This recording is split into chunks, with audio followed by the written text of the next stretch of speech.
It's commerce tips. So guys आज है video number 42 और हम लोग कर रहे हैं चैप्टर नंबर 6 जो कि आपका स्टाफिंग। तो चलिए कंटिन्यू करते हैं इस चैप्टर को और देखते हैं आज हम लोग कौन सा टॉपिक कवर करते हैं। So guys today's our topic is method of external source. है कि नहीं, हमें बाहर से लोगों को बुलाना है कि नहीं। इंटरनल सोर्स मतलब विद इन द ऑर्गेनाइजेशन में जो एग्जिस्टिंग एम्प्लॉय काम कर रहे हैं उसी में से एक जॉब पोजीशन को फिल करना है कि नहीं, चाहे वो ट्रांसफर के जरिए हो चाहे वो प्रमोशन के जरिए हो। अब बाहर वालों को बुलाना है कि नहीं। तो कैसे कैसे बुलाया जा सकता है, क्या क्या मेथड है, ओके, क्या क्या तरीके हैं। ओके, तो चलिए the first method is direct recruitment. Okay, under this method, a notice is placed on the notice board of the enterprise specifying the detail of the job available. This method is suitable for unskilled or semi-skilled job. For example, sweeper, PM. Okay, अब देखो क्या होता है। Under this method notice is placed on the notice board. एक notice board पे मान लो एक organisation है, ओके, उस ऑर्गेनाइजेशन के बाहर या फिर गेट पे, मान लो गेट पे चिपका दिया या फिर एक और नोटिस बोर्ड अलग से बनाया हुआ है वहां पे चिपका दिया, ओके, वहां पे अटैच कर दिया, ओके, नोटिस बोर्ड पे, और वहां पे लिख दिया जो भी जॉब की डिटेल्स है वो लिख दिए कि हमें ऐसे ऐसे कैंडिडेट चाहिए, ओके, ये जॉब है, ओके, आप आके अप्लाई करो, ओके, जॉब के लिए अप्लाई करो। तो ये ज्यादातर क्या होता है, ये वाले जो डायरेक्ट रिक्रूटमेंट होता है ना, ये आपके अनस्किल्ड वर्कर, अनस्किल्ड और सेमी स्किल्ड वर्कर के लिए होता है, जैसे स्वीपर, पीएन है कि मान लो कोई पीएन का पोस्ट खाली है, ओके, तो वो क्या करेंगे, अपने नोटिस बोर्ड पे या गेट पे कहीं चिपका देंगे या फिर आपको अटैच कर देंगे कि वहां पे पूरा लिख देंगे कि ऐसे ऐसे है, 2 पीएम की जरूरत है, ओके। तो जो जाता आता रहता है लोग, है कि नहीं, वो जाके देखेगा कि अच्छा हाँ ऐसा, तो आ जाएगा, है कि नहीं, इंटरव्यू देने। तो उस तरीके से करते हैं डायरेक्ट रिक्रूटमेंट। और डायरेक्ट रिक्रूटमेंट ये नहीं कि कोई इंजीनियर करके आया हुआ है कि नहीं, बहुत बड़ा आया है आईआईटी से किया हुआ इंजीनियर या फिर आपका मैनेजमेंट का कोर्स, तो उसके लिए नहीं है ये, okay. Direct recruitment is for unskilled और semi skilled worker, okay, semi skilled job, unskilled और सेमी स्किल्ड जॉब के लिए ये आपका डायरेक्ट रिक्रूटमेंट किया जाता है, okay. Clear, I hope clear हो गया। Direct recruitment is for unskilled और सेमी स्किल्ड जॉब, स्वीपर हो गया, पीएन हो गया, है कि नहीं, तो ये लोगों के लिए अटैच कर दिया जाता है गेट पे या फिर नोटिस बोर्ड पे, और वहां से वो देखते हैं और जिनको जरूरत होती है वो आते हैं, इंटरव्यू देते हैं, ओके। तो ये इसे कहते हैं डायरेक्ट इंटरव्यू।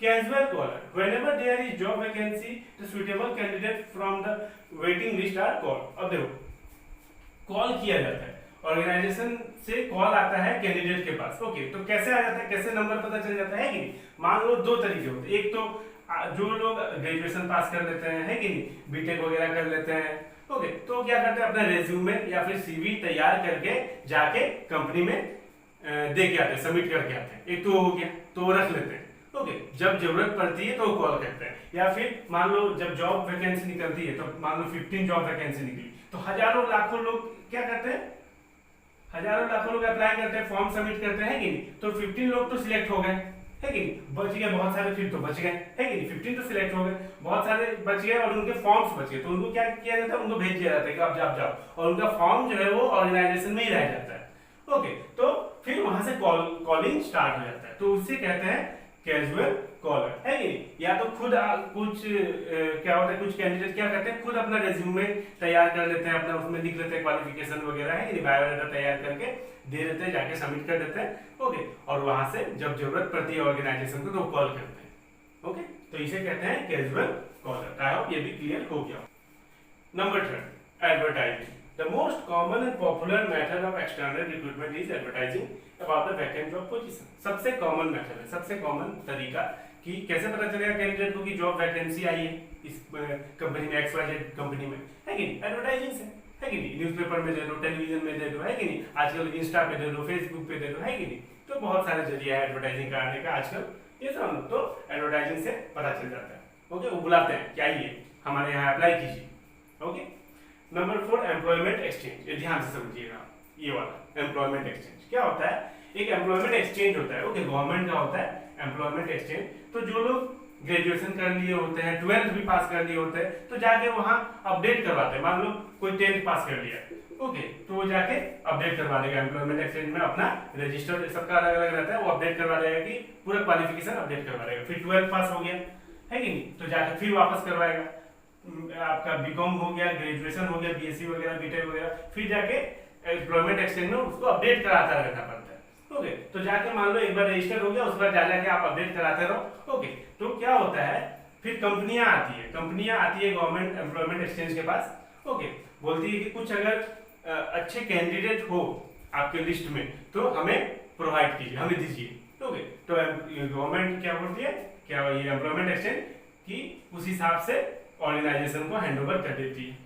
कैंडिडेट को कि ये रहा आपका कैंडिडेट, आपके जॉब के लिए सुटेबल है। ओके, तो ये act as a middleman. Okay, यहाँ से कैंडिडेट जाते हैं, पूरा रजिस्टर वगैरह अपडेट वगैरह कराते रहते हैं। ओके, कि किसी ने बीकॉम किया है, किसी ने एमकॉम किया है, किसी ने बीटेक किया है, किसी ने हर जगह से अलग अलग क्वालिफिकेशन है कि नहीं, तो जाके रजिस्टर करवा देते हैं। इधर से कंपनियां भी आती है, बोलती है कि आपके यहाँ पे अगर कोई जॉब है, आपके यहाँ पे कोई अगर कैंडिडेट है ओके आपके लिस्ट में, तो हमें दो। तो बस यही काम है किसका, एम्प्लॉयमेंट एक्सचेंज का। ये गवर्नमेंट का होता है। ओके, तो गवर्नमेंट एम्प्लॉयमेंट एक्सचेंज जो लिखा हुआ है, government employment exchange act as a middleman.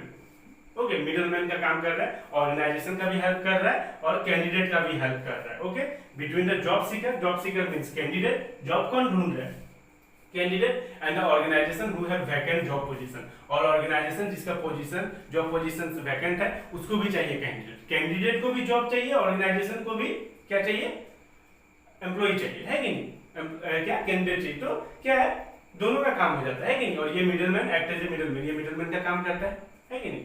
The job seeker leave their biodata, वो अपना बायोडाटा वहीं पे जाके छोड़ देता है एम्प्लॉयमेंट एक्सचेंज में with the employment exchange, and when the organisation approach employment exchange, जब ऑर्गेनाइजेशन आती है एम्प्लॉयमेंट एक्सचेंज में, ओके, तो सुटेबल कैंडिडेट जो उनको सही लगता है चुन के लेके जाती है। ओके, कॉल होता है, फिर आगे का प्रोसेस होता है, उसके बाद अपना लेके चली जाती है। ओके, समझ में आया एम्प्लॉयमेंट एक्सचेंज का काम, कैंडिडेट और ऑर्गेनाइजेशन दोनों का हेल्प करती है। Okay, act as a middleman काम करती है। इधर कैंडिडेट अपने जो भी डिटेल है, जो भी जॉब देखा, क्वालिफिकेशन डिटेल, ओके, बायोडाटा अपना जाके सबमिट करती रहती है यहाँ पे एम्प्लॉयमेंट एक्सचेंज में। ओके, और वो यहाँ पे रहता है, फिर ऑर्गेनाइजेशन आती है, कंपनियां आती है। ओके, तो बिजनेस फर्म्स आते हैं, अपने लेके जाते हैं अपने हिसाब से। Okay, number 5, placement agencies and management consultant, same ही है। ओके, ये नंबर 4 एम्प्लॉयमेंट एक्सचेंज, और ये सेम ही है, पर ये गवर्नमेंट है, ये प्राइवेट है। ओके, ये गवर्नमेंट है, ये प्राइवेट है, ये भी एजेंसी कंसल्टेंसी होती है, XYZ कंसल्टेंसी जो भी आप मान लो, या फिर कोई एजेंसी है। ओके, वो भी एक्ट एज ए मिडलमैन काम करती है। ओके, वो क्या करती है, इधर से कैंडिडेट से ले लेती है, अपना कैंडिडेट सबमिट करते हैं, अपना बायोडाटा, रिज्यूमे वगैरह, CV वगैरह देके रखते हैं। ओके, और कंपनियां आती है, बोलती है कि आपके नजर में अगर कोई अच्छा कैंडिडेट है तो हमें दो। तो under this matter service of placement agencies and management consultant like ABC consultant are used. Okay, इनको यूज किया जाता है, एजेंसी हो गया, कंसल्टेंसी हो गया, इनको यूज किया जाता है। Who undertake total function of recruitment का टोटल फंक्शनिंग वो लोग ही करते हैं, इंटरव्यू वगैरह करवा लेते हैं। तो उनको लगता है कि जो इंटरव्यू वगैरह पूरा करवा लेते हैं, सिलेक्शन वगैरह करके जिस हिसाब से ऑर्गेनाइजेशन को चाहिए होता है वो हैंड ओवर कर देते हैं, दे देते हैं उनको। Okay, who undertake total functioning of recruitment, देखो वो पूरा रिक्रूटमेंट का पूरा फंक्शनिंग करके भेजते हैं, selecting personal for on behalf of यहाँ पे ऑन है, okay, on behalf of various organisation. Okay, organisation के बिहाफ पे ये रिक्रूटमेंट प्रोसेस, सिलेक्शन प्रोसेस कर लेती है, और ऑर्गेनाइजेशन को जैसे चाहिए होता है तो वो बता देती है कि हाँ हम लोगों ने रिक्रूटमेंट सिलेक्शन कर लिया है, ये बहुत ही अच्छा कैंडिडेट है मिस्टर ए। ओके, इनको आप लेके जा सकते हो, आपके लिए बेस्ट है। आपके जॉब पोजीशन में चाहिए था मान लो अकाउंटेंट, तो ये अकाउंटेंट के लिए बेस्ट है। ओके, ये भी एक्ट एज ए मिडलमैन काम करती है। इधर कैंडिडेट आते हैं, उनको भी जॉब चाहिए, और ऑर्गेनाइजेशन आती है, उनको भी क्या चाहिए, कैंडिडेट चाहिए, है कि एम्प्लॉई चाहिए। तो दोनों का काम आसान हो जाता है एक कंसल्टेंसी, एक एजेंसी के द्वारा। ओके, ये प्राइवेट है और ये गवर्नमेंट है। एम्प्लॉयमेंट एक्सचेंज गवर्नमेंट है, पर्सनल प्लेसमेंट एजेंसी या मैनेजमेंट कंसल्टेंट प्राइवेट है। Okay, number 6 campus recruitment. 3 idiots, आपने देखा होगा 3 इडियट्स। ओके, तो उसमें क्या होता है, कैंपस रिक्रूटमेंट, बड़े बड़े IIM IIT कॉलेजों में, ओके, बड़े बड़े प्राइवेट कॉलेजों में क्या आती है, कंपनियां आती है, डाबर की कंपनियां, हल्दीराम, ये सब लोग, तो ये सब बड़े बड़ी कंपनियां, गोदरेज, बहुत बड़े बड़े कंपनियां आती है, टाटा कंसल्टेंसी, रिलायंस वगैरह, और रिक्रूट करके लेके जाती है ड्यूरिंग देयर एजुकेशन, मतलब वो लोग पढ़ाई करते ही रहते हैं, फाइनल ईयर में होते हैं तब तक कंपनी आ जाती है, इंटरव्यू वगैरह हो जाता है और लेके मतलब उनका सेट हो जाता है पहले कि हाँ चलो आपका मतलब फाइनल होते ही आप हमारी कंपनी में ज्वाइन करोगे। ओके, कैंपस रिक्रूटमेंट, वो लोग खुद पहुंच जाते हैं, कंपनी खुद कैंपस में पहुंच जाती है कॉलेजों के। ओके, वहां जाके रिक्रूटमेंट करके लेके आती है। ओके, 3 इयर्स में हुआ था ये वाला ऐसा scene. In this method organisation conduct interview in campus of various institute, universities and college to search prospective candidate. Number 7, recommendation of employees. अब देखो रिकमेंडेशन मतलब रिकमेंडेशन मतलब रिकमेंड करना, बताना है कि नहीं, उनको बताना कि मेरे पास मेरे नजरों में एक है। ऑर्गेनाइजेशन बोलती है कि मान लो ये एक बंदा काम कर रहा है ऑर्गेनाइजेशन में, मिस्टर श्याम, ये बंदा काम कर रहा है ऑर्गेनाइजेशन में, इसको बुलाएगा इसके सीनियर एकदम मान लो बोर्ड ऑफ डायरेक्टर ही बुलाया या फिर मैनेजर बुलाया, सीनियर मैनेजर बोला कि तुम्हारे नजरों में कोई मान लो ऑपरेटर है क्या, एक ऑपरेटर चाहिए कोई है क्या, अपने रिलेटिव या फ्रेंड्स वगैरह में देखो, क्या पता कोई निकल आए, आपके फ्रेंड्स होंगे, आपके रिलेटिव होंगे, इतना लंबा चौड़ा। ओके, तो लंबा चौड़ा रिलेशन है मतलब, है कि नहीं, तो आपको सर्कल है लंबा चौड़ा, तो आपको पता होगा एक दो बंदा भेजो। ओके, तो रेकमेंड करो। तो under this method existing employee are encourage to recommend suitable person among their friend and relative for employment. तो सीधी बात है, मिस्टर श्याम काम कर रहा है ऑलरेडी एक ऑर्गेनाइजेशन में, इससे बोला जाता है कि आपके नजर में कोई अच्छा कैंडिडेट है जो आपका फ्रेंड भी हो, रिलेटिव हो, ओके, आप बताओ हमें जरूरत है, बस ये है आपका recommendation of employ. Number 8, labour contractors. Under this method intermediaries known as agent और labour contractor are used for hiring unskilled and semi skilled worker. Contractors are the people who keep in touch with the labor in villages and rural areas, and whenever there is vacancies or requirement of labor in factories or in construction site, they bring the labor from village. The jobbers or contractors charge commission for the same. Okay, तो देखो क्या होता है, labour contractor होता है, okay, आप agent बोल लो, labour contractor बोल लो या जॉबर्स बोल लो। ओके, ये क्या करता है, हायर करता है unskilled and semi skilled workers को। ओके, कैसे?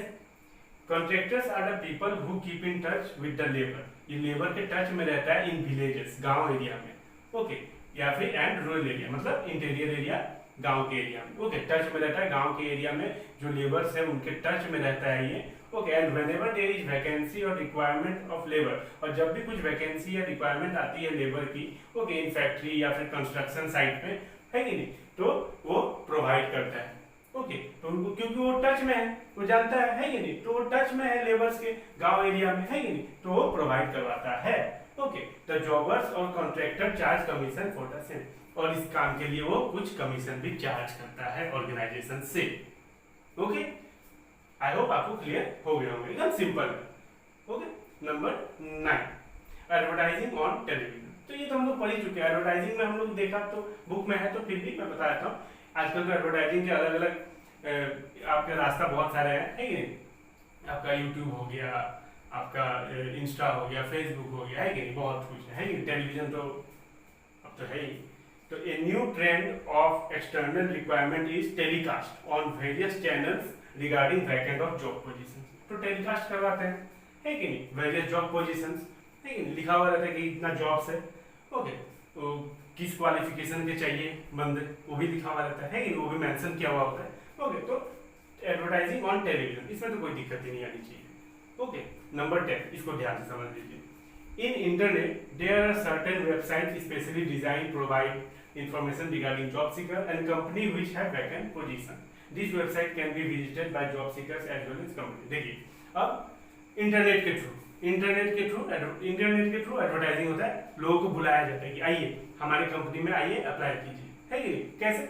अब बहुत सारे आपके वेबसाइट naukri.com, sign.com, monster.com, है कि नहीं, तो यहाँ पे क्या होता है, जो जॉबर मतलब क्या, जो जॉब चाहते हैं, है कि जिसको जॉब चाहिए, जिन कैंडिडेटों को जॉब चाहिए, वो अपना बायोडाटा, है ना, रेज्यूमे, सीवी, अब जो बोलो वो अपडेट कर देते हैं वेबसाइट पे, naukri.com पे, sign.com पे, monster.com पे, और कंपनियां भी विजिट करती रहती है। ओके, दोनों आते हैं। These website can be visited by job seeker, जिनको जॉब चाहिए वो भी, और एज वेल एज कंपनी दोनों आते हैं और देखते हैं कि कोई नया प्रोफाइल मतलब नया कोई सीवी तो नहीं आया, नया कोई रेज्यूमे तो नहीं आया है कि नहीं। और जो कैंडिडेट होते हैं वो भी देखते रहते हैं कि कोई कंपनी तो नहीं है जिसमें वैकेंसी आई है। ओके, तो दोनों देखते रहते हैं। ओके, naukri.com हो, sign.com हो।